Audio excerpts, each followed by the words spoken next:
Je m'appelle Marie-Elisabeth Walker, j'ai 42 ans et je suis institutrice dans une école primaire à Burlington, dans le Vermont. Ce que je vais partager avec vous est mon témoignage d'une expérience de mort imminente, au cours de laquelle Jésus m'a révélé une vérité bouleversante sur la prière. J'ai littéralement vu comment une seule prière pouvait détruire des forteresses démoniaques et pourquoi l'ennemi travaille sans relâche pour nous empêcher de prier. Tout a commencé le 20 mars 2024, lorsque je suis morte cliniquement pendant 33 minutes et 27 secondes au Green Mountain Medical Center. La journée avait commencé comme n'importe quelle matinée d'hiver dans le Vermont. La température était glaciale et un épais manteau de neige recouvrait le sol. Après avoir terminé mon cours du matin avec mes élèves de 3e année, je me dirigeais vers la salle des professeurs pour déjeuner. Je me souviens avoir ressenti un léger vertige, que j'ai attribué au fait d'avoir sauté le petit déjeuner. En marchant dans le couloir, j'ai remarqué que les lumières fluorescentes clignotaient étrangement et une pression intense s'est installée dans ma poitrine. J'ai compris plus tard que j'étais en train de subir une embolie pulmonaire massive, un caillot de sang qui avait voyagé jusqu'à mes poumons. L'infirmière de l'école m'a raconté plus tard que je m'étais effondrée devant la salle 204, mon visage devenant bleu alors que mon corps luttait pour trouver de l'oxygène. Ma collègue, Madame Anderson, m'a trouvé et a immédiatement appelé le 911 tout en pratiquant la réanimation cardiopulmonaire. La dernière chose dont je me souviens avant que tout ne change, c'est la sensation du carrelage froid contre ma joue et le son lointain des voix des enfants dans la cafétéria. Puis, en un instant, toutes les sensations terrestres ont disparu. La transition était indescriptible. Un moment, j'étais allongée sur le sol de l'école, et l'instant d'après, je me trouvais dans ce que je ne peux décrire que comme une dimension au-delà de notre compréhension physique. Ce n'était pas le fameux tunnel de lumière dont parlent souvent ceux qui vivent des expériences de mort imminente. C'était plutôt comme si j'avais traversé un voile et pénétré dans un royaume où le temps et l'espace fonctionnaient différemment. La première chose que j'ai remarquée, c'était l'absence totale de douleur physique. La pression écrasante sur ma poitrine avait disparu, remplacée par une paix profonde. L'atmosphère autour de moi semblait vibrer de vie et d'énergie, d'une manière que nos sens terrestres ne peuvent percevoir. C'était comme être plongé dans un amour et une compréhension pure. Puis j'ai entendu sa voix, une voix qui contenait toute l'autorité de l'univers, et en même temps, la tendre douceur de l'amour d'un parent. Marie, Jésus a prononcé mon nom, et dans ce simple mot, j'ai compris plus de choses sur sa nature que toutes mes années d'école du dimanche et d'études bibliques ne m'en avaient jamais appris. Sa présence était écrasante et pourtant intime. Il ne ressemblait pas aux représentations traditionnelles des peintures, sa gloire dépassait tout ce qu'un artiste humain pourrait capturer. Il était à la fois physique et spirituel, irradiant une lumière qui ne blessait pas mes yeux, mais qui semblait pénétrer jusqu'au plus profond de mon être. « Ma fille, dit-il, je t'ai amenée ici pour te montrer ce que tes yeux terrestres ne peuvent percevoir. Ce que tu vas voir aujourd'hui changera non seulement ta vie, mais aussi celle de tous ceux qui entendront ton témoignage. » Soudain, je me suis vue dans différentes scènes de ma propre vie, mais sous une perspective spirituelle qui m'a laissée stupéfaite. Je me suis vue dans divers moments de prière, des prières d'enfance avant de dormir jusqu'à des supplications désespérées pour mon mariage en difficulté. Ce que j'ai vu ensuite m'a bouleversée jusqu'au plus profond de mon âme. Chaque fois que je priais, l'atmosphère spirituelle autour de moi devenait visible. J'ai vu des entités sombres et menaçantes, des démons qui avaient érigé des forteresses autour de différentes sphères de ma vie. Ces forteresses étaient des positions stratégiques qu'ils avaient construites au fil du temps, chacune représentant des tactiques spécifiques qu'ils utilisaient contre moi et ma famille. Mais alors, quelque chose d'extraordinaire s'est produit. À l'instant même où j'ai murmuré au nom de Jésus lors de ma prière du matin, c'était comme si un séisme spirituel secouait tout le royaume. Les forteresses démoniaques ont commencé à s'effondrer. Chaque mot de prière créait des fissures dans leur construction soigneusement élaborée. J'ai regardé avec émerveillement alors que mes prières les plus simples, celles que je me demandais parfois si Dieu entendait vraiment, déclenchaient un véritable chaos dans le camp ennemi. Jésus m'a alors montré des moments précis où ces démons avaient travaillé pour m'empêcher de prier. J'ai vu comment ils amplifiaient ma fatigue après une longue journée d'enseignement, rendant mes paupières lourdes juste avant ma prière du soir. Comment ils inondaient mon esprit de pensée sur mes cours et mes copies à corriger juste avant mon temps de dévotion du matin. Comment ils utilisaient même mon téléphone, le faisant vibrer avec des messages urgents de parents ou de collègues à des moments cruciaux de connexion spirituelle. « Regarde attentivement », m'a dit Jésus. Et j'ai vu un soir en particulier où j'avais repoussé leur tactique et prié malgré mon épuisement. Dans le domaine spirituel, cette simple prière avait eu la puissance de 1000 marteaux, détruisant systématiquement les plans soigneusement établis de l'ennemi. Jésus m'a alors montré la chose la plus belle. Comment il n'avait jamais cessé de m'inviter à la prière, même lorsque j'ignorais ses appels. Son amour était inébranlable, sa patience infinie.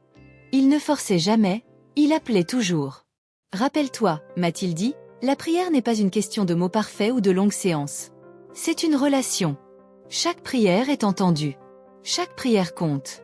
Chaque prière détruit une partie de l'œuvre de l'ennemi.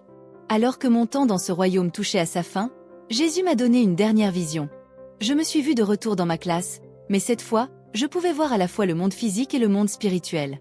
Chaque prière que je faisais tout au long de la journée perturbait constamment les activités démoniaques. L'ennemi ne pouvait pas maintenir de forteresse dans ma vie à cause de la constance de mes prières. Dis-leur, m'a ordonné Jésus. Dis à mes enfants le pouvoir de la prière. Dis-leur qu'aucune prière n'est trop petite, qu'aucun cœur n'est trop faible, qu'aucune foi n'est trop minime. Dis-leur que j'attends d'entendre leur voix, que chaque prière est un coup porté au royaume des ténèbres. Avec ces mots, j'ai senti mon esprit être ramené à mon corps physique. Quand j'ai ouvert les yeux, les lumières blanches de l'hôpital sont revenues en focus et j'ai entendu les voix excitées des médecins et des infirmières autour de moi. Plus tard, j'ai appris que j'avais été déclarée morte pendant 33 minutes et 27 secondes. Depuis ce jour, ma vie n'a plus jamais été la même. Et vous? Priez-vous? Lorsque j'ai ouvert les yeux sur ce lit d'hôpital, j'ai su que ma vie ne serait plus jamais la même. Tout ce que j'avais vu, tout ce que Jésus m'avait révélé, était gravé en moi comme une vérité indélébile. La première chose que j'ai faite fut de murmurer une prière de gratitude. Mais cette fois, je savais avec une certitude absolue que mes paroles avaient un impact bien au-delà de ce monde visible. Les médecins étaient stupéfaits. L'un d'eux, un homme d'une 50aine d'années avec des lunettes fines et un air grave, m'a dit « Marie, vous avez été morte pendant 33 minutes et 27 secondes.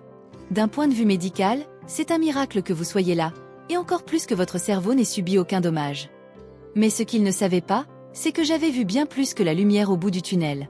J'avais vu les mécanismes invisibles qui régissent nos vies. J'avais compris la puissance colossale que nous détenons à travers la prière. Et surtout, j'avais vu comment l'ennemi travaille inlassablement pour nous maintenir éloignés de cette puissance. Pendant ma convalescence, j'ai réfléchi à tout ce que j'avais vu. J'ai compris pourquoi tant de gens abandonnent la prière. Ce n'est pas parce qu'ils n'ont pas la foi. C'est parce que, dans l'ombre, l'ennemi leur souffle à l'oreille que cela ne sert à rien, qu'ils sont trop fatigués, qu'ils doivent s'occuper d'autres choses plus urgentes. Il les distrait, les accable, les plonge dans le doute. Mais à présent, je savais. Je savais que chaque prière, même un simple murmure, déclenche un séisme dans le monde spirituel. Un jour, alors que je me reposais à la maison, j'ai décidé de prier comme jamais auparavant. Je me suis installée dans mon salon, j'ai fermé les yeux et j'ai commencé à parler à Dieu. Mais cette fois, quelque chose était différent. Je pouvais presque sentir la bataille qui se jouait autour de moi. Chaque mot que je prononçais semblait repousser une oppression invisible. Et soudain, une paix surnaturelle est descendue sur moi. J'ai alors compris une autre vérité essentielle. La prière ne consiste pas seulement à demander des choses à Dieu. C'est un acte de guerre. C'est une arme. Et chaque fois que nous prions, nous nous alignons avec la volonté divine et détruisons les plans de l'ennemi. Dès lors, j'ai commencé à enseigner cette vérité à mon entourage. J'ai partagé mon expérience avec mes collègues, ma famille, mes amis. Certains étaient sceptiques, d'autres profondément touchés. Mais ce qui m'a bouleversée, ce furent les témoignages qui ont commencé à affluer. Une de mes collègues, Sarah, une femme d'une 30aine d'années qui traversait une dépression sévère, m'a confié qu'après avoir commencé à prier chaque jour avec foi, elle avait ressenti une transformation radicale dans son esprit et dans son cœur. Un autre ami, qui faisait face à une situation financière désespérée, m'a dit qu'après s'être mis à prier avec persévérance, il avait trouvé un emploi contre toute attente. Mais la révélation la plus profonde que j'ai reçue est venue un matin, alors que je méditais sur tout ce que j'avais vu. Jésus m'avait montré que la prière ne concerne pas seulement nos propres besoins. Chaque prière que nous faisons pour les autres libère des bénédictions dans leur vie. Elle ouvre des portes, brise des chaînes, apporte la guérison. Imaginez un monde où chaque croyant comprend cela et agit en conséquence. L'enfer tout entier tremblerait. Alors, je veux vous poser cette question. Priez-vous? Prenez-vous conscience que vos prières ont un pouvoir immense? Chaque matin, chaque soir, chaque instant où vous prenez le temps de vous tourner vers Dieu, vous changez non seulement votre vie, mais aussi celle de ceux qui vous entourent. Ne laissez plus l'ennemi vous voler cette arme précieuse. Si mon témoignage vous a touché, si vous ressentez cet appel à la prière, je vous invite à vous engager dès aujourd'hui. Commencez petit. Une prière le matin, une prière le soir. Mais priez avec foi. Priez en sachant que votre voix est entendue et que chaque parole que vous prononcez dans le nom de Jésus a un impact dans le monde spirituel. Et avant de conclure, je vous invite à vous abonner à cette chaîne, à liker cette vidéo et à la partager avec ceux qui en ont besoin. Ensemble, réveillons les cœurs, fortifions notre foi et brisons les chaînes de l'ennemi par la puissance de la prière. Que Dieu vous bénisse abondamment et n'oubliez jamais, chaque prière compte.